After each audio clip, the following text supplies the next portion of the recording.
wanted to ask a very technical question. Before that, I want to point out, we can't call out individual board members, or rightly so, but we can address the chairman, and we can address the SAU 16 superintendent, and he can answer questions. Yes. If you look at other board meetings, open administrations do answer questions. So it's been said at other meetings, the last meeting, you can't. It absolutely can. It's a choice not to answer. So I don't mind, that's a choice, but let's be clear. It's a choice not to answer people. We have been told that we're going to get answers in the Q&A. So we're hiring or hired a DEIJ position at the SAU 16 level, but it got snuck into the cooperative board finances because it was the way to hire. It showed us 11,000 instead of as every other year where they show what the new position costs. So they would have shown, oh, we're taking away somebody to teach finance and we're adding a DEIJ position at $90,000. But to sneak it into the budget, I'm sorry, it's sneaking. It was shown as $11,000 net, and it was done in a budget that's not appropriate. It's not appropriate for that to be at the cooperative level when it is an SAU 16 level higher. The problem is, New Hampshire 194-C 5 2C. Got that? 194C5 2C makes it clear that in order to hire a new position, which this is, at the SAU 16 level, each of the boards had to okay that beforehand. So my question is, that I want to answer in the fact, did each of the boards pre-approve that? If not, this hire is not allowed by law. Very clear.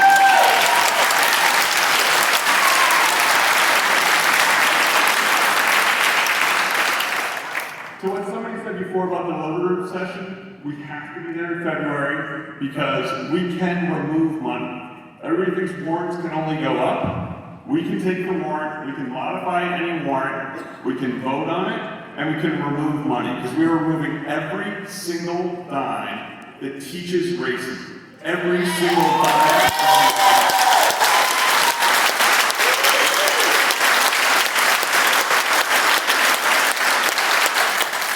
We should be respectful, and I do think some of this stuff should be toned down.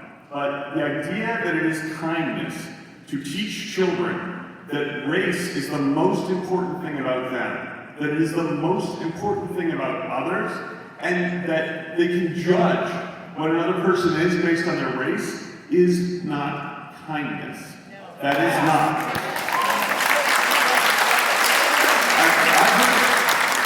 I heard a couple stories. Somebody just talked about their son, being told about his religion. I would like to point out to everybody, this board has to live, the school system has to live under the Civil Rights Act. They may not like it, but it is still the law of the land. Until you get it repealed or amended, the Civil Rights Act is still the law of the land.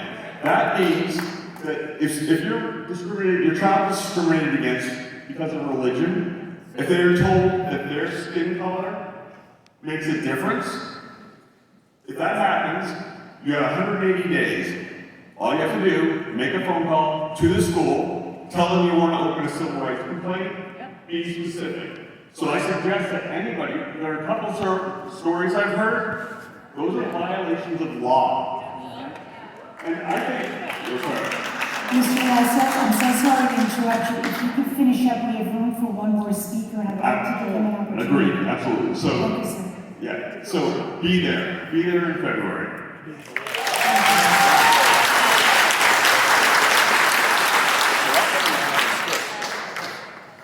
Hi everybody, my name is Molly Cowan. I live in Exeter. I have two children, one who's finishing at Main Street School tomorrow. He's in second grade, and he's had 3 teachers this year because of changes in the schedule and remote options, and boy, has it been a difficult year. I'm also the mother of a child who goes to Lincoln Street School. And I also serve on the local select board here in Exeter. And so I can empathize with everybody in this room, because oftentimes when I'm sitting in this room, there is not that many people in here. There are not that many people at deliberative session, both the school board and our town session. And so this is really actually encouraging for me because I want local participation. And I think that we've learned a lot of lessons. I hope you have learned a lot of lessons from this pandemic. I think we've all had to expand our knowledge of how we interact with children, how we interact with our neighbors, how we interact with our partners who we're seeing all the time now that we're all working from home. And I really hope that we can take away some good lessons here about community, about caring for one another, and about really showing up to support people. I am really glad to see our police officers here who are paid for by the citizens of Exeter.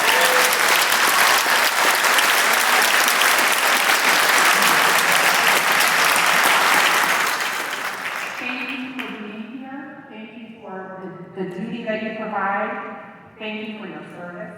And thank you to all the voters, the parents, and the board members who are serving today, and the administrators.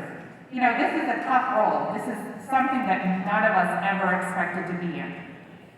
And the other thing that I would ask for is that if you do take a vote on the mask mandate, I'm still wearing my mask because I have 2 young children at home who are medically fragile and who are not able to be vaccinated. And so I'm vaccinated, I'm wearing a mask because I don't want to risk it. And I would ask that we extend the mask ordinance in schools because those kids cannot be vaccinated yet. It is not safe.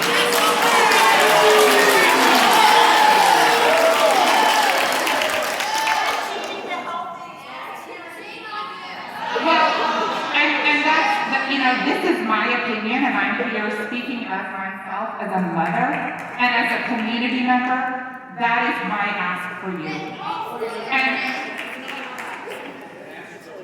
well, you all have asked for things, so now I'm asking for something. And so that is something that is meaningful, that is important. We care for each other. We are in community, and I do really hope to see every single person at deliberative session. There are local elections where we can't get people to vote. We literally have the lowest turnout rates imaginable. So show up. There's plenty of ways to participate in democracy, to participate in your local school board, and thank you to the board for everything that you've done this year. Thank you.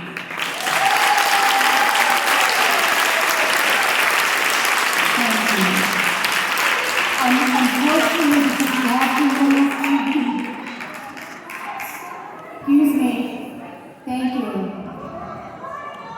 I have a hearing disability. The fact that children with disabilities shouldn't be wearing masks, that matters just as much. Why can't it be optional? Ma'am, thank you. Thank you for your comment. Thank you. We are moving now to the main business section of our meeting. I want to say a couple of things. I want to thank you for coming. You are more than welcome to stay for the rest of the meeting. Any motion that will be made during new business on the agenda for the meeting. Thank you. Excuse me, can I ask how many people are still left to speak? Because I was just about to say there were about 25 people left.